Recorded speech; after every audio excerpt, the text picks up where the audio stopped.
Thank you, Mr. Toastmaster. Fellow Toastmasters, our guests, and fellow Scouters. As a young boy, I'm 12 to 14 years of age, I had the opportunity to go to Scout camp. And our Scout camp was in Camp Nepal. It's in Wild Rose, Wisconsin, about an hour north of Madison, Wisconsin. Now, I grew up in the suburbs of Chicago, so about a 5-hour drive. This was the first time that I had to be away from home. So you mothers out there, you can know that your boys will get a chance to fend for themselves. The most important, the most fun thing about Scout camp is that you can develop the Scout spirit and fun. The fun is in the form of merit badges. Some of the merit badges that I earned while I was there, and I think the boys would like, were rivalry and archery. Now, as a boy in Morgan Grove, Illinois, I did not have many places where I could shoot a rifle or an arrow, but I learned how to take aim and to draw and pull back. And shoot. I was like Robin Hood, who stood there on the troop. Now, another merit badge that I liked was the rowing merit badge. With the rowing merit badge, the thing I like about rowing boats is that it has a flat bottom. So it's easy to bring things like a book or other material with you to use while you're going to wherever you're going. The other thing that they did there was to have a race. Everyone who was involved in the rowing merit badge started one end of the lake and drove forward to the other end.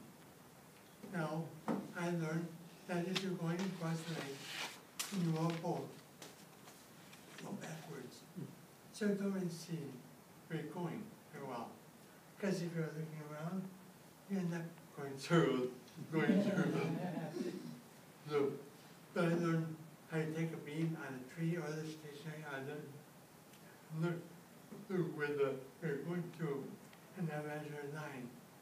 And then you keep your eye on the tree and roll, and you get the other side. And by doing that, I was able to win the race. The other thing we had to do with throwing merit badge, which your mothers may be a bit hazy about, are that you had to swamp your boat. Now, in swamping a boat, we hung out with a buddy a little ways from shore, and we had to rock the boat back and forth till it turned over. Now, we did this really close.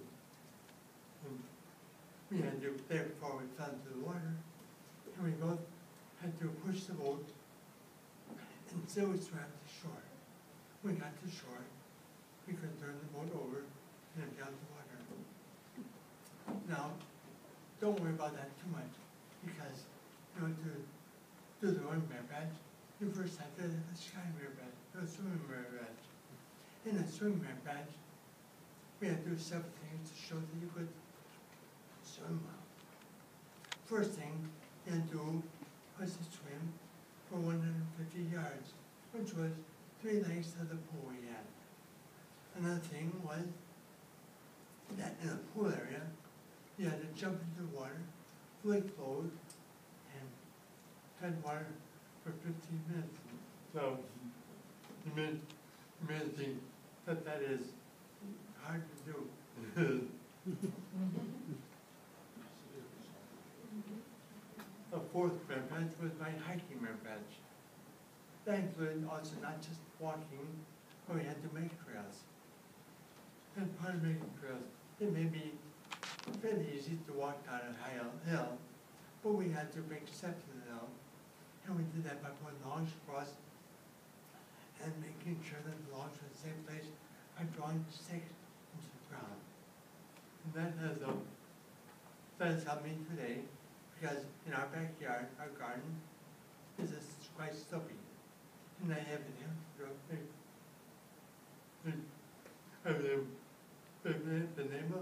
make steps so my wife can go up the steps and fall while she's gardening.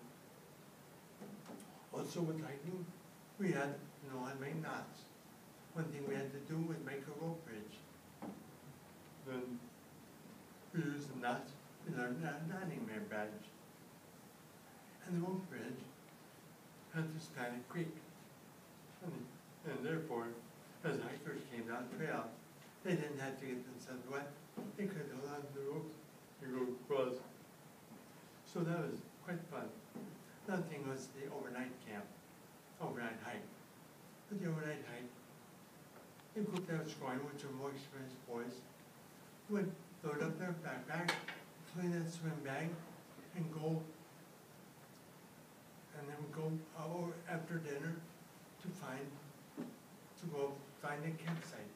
Now they would hike about 5 miles that night still, and they would find a campsite, and they would clear it out a little bit, and lie down to sleep under the stars. Hopefully it wouldn't rain. In the morning, they woke up and made a fire, and they made breakfast over the fire, and then they hiked back to camp. And they had a great time for that. And that's particularly fun for those of the boys who had a penchant for adventure. Now my favorite revenge was cooking.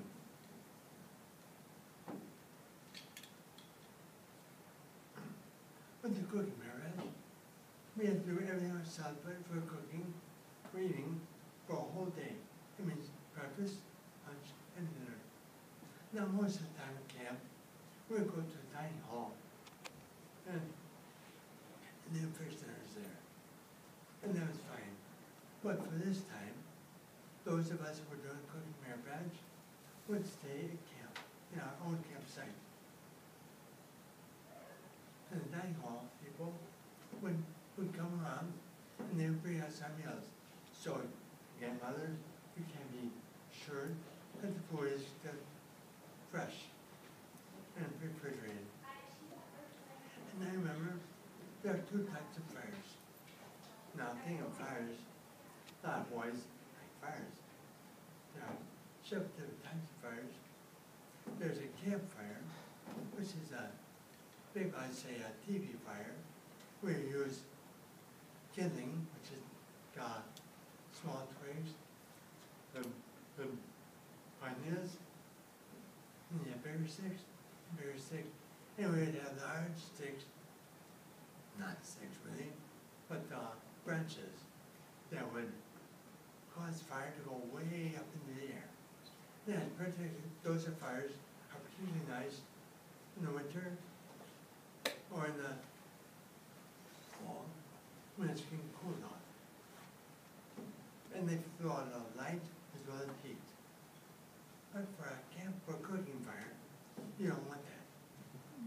You want to build a small fire and use kindling and small sticks. And you put them together. But you want them to die down. You don't keep putting one on it. You want it to become cold. Not sharp. Yeah, cold. And the wood, once it becomes cold, that's when it's hot. Then you put your pans on it, and then we heat. Well, one thing I learned was you want to use soap. When you're putting a pan on a cooking fire, you want to use the soap on the pan, not on the inside. but if you put it on the bottom, you'll be able to clean it if you put it inside.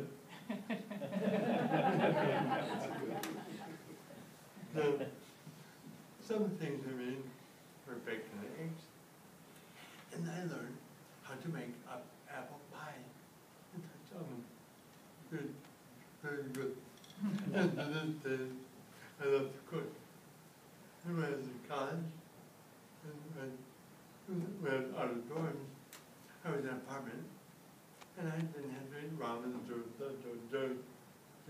I knew how to eat. I knew how to cook, so I can make food myself.